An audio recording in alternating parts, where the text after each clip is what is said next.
Okay, good morning.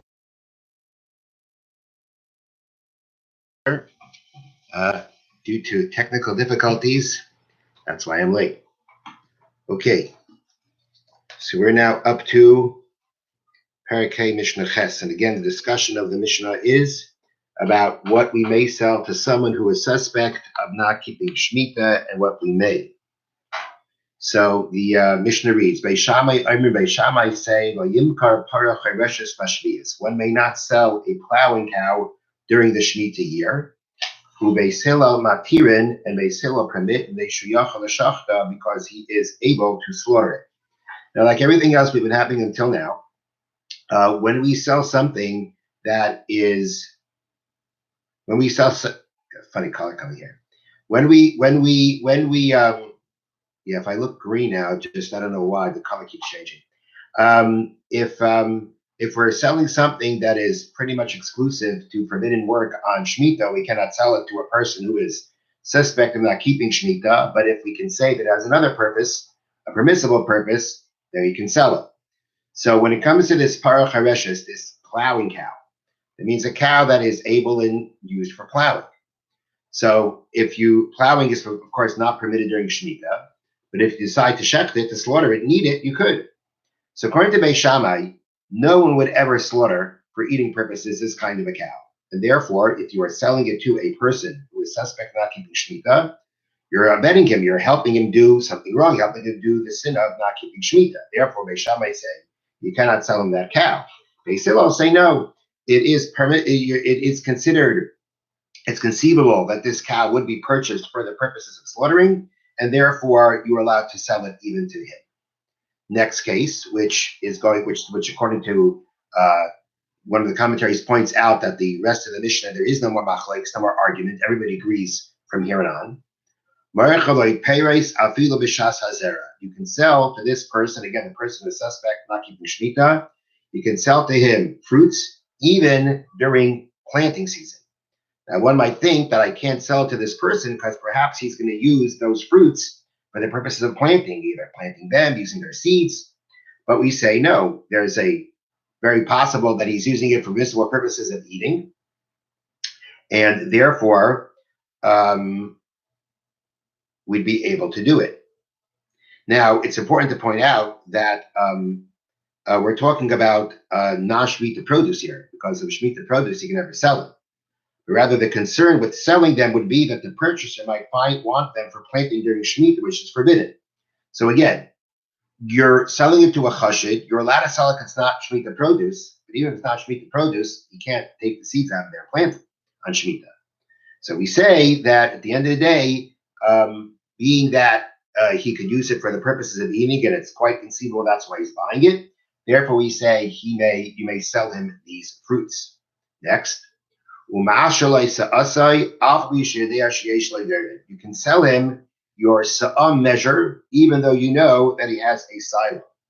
Now, the point over here is the following. One may lend a Shemitah violator a sa'ah measure without being concerned that he intends to use it to measure his Shemitah produce for storage, which is forbidden, since Shemitah produce must be eaten, not stockpiled for the future.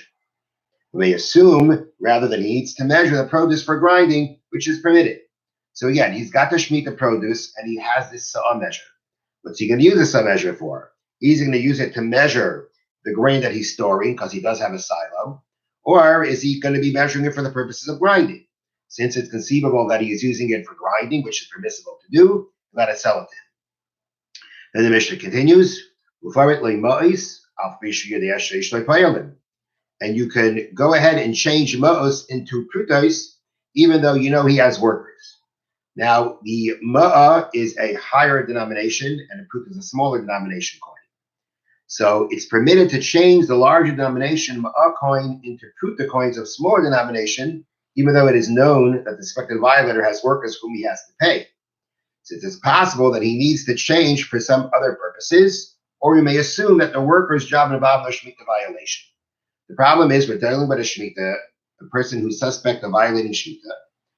We're going to suspect that his workers could be doing the same thing.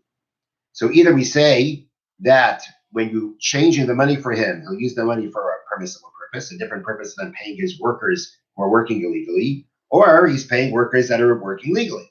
And therefore, you're allowed to go ahead and change money for him. Then the Mishnah concludes, "V'kulan beferish asurin." However, all these are forbidden if they are stated explicitly, meaning if the person who is buying it from you explicitly states that he wants to use it for a forbidden purpose, now to sell it to him. If he says, I want to change the money to pay my workers to plow my field, you can't change his money. If he doesn't tell us what he's using it for, and it's conceivable he's using it for a permissible purpose, we can sell it to him. But once he tells us outright that he's using it for a forbidden purpose, then we're not allowed to sell it. Okay, that's the conclusion of the Mishnah. Now the Sefer HaMitzvot.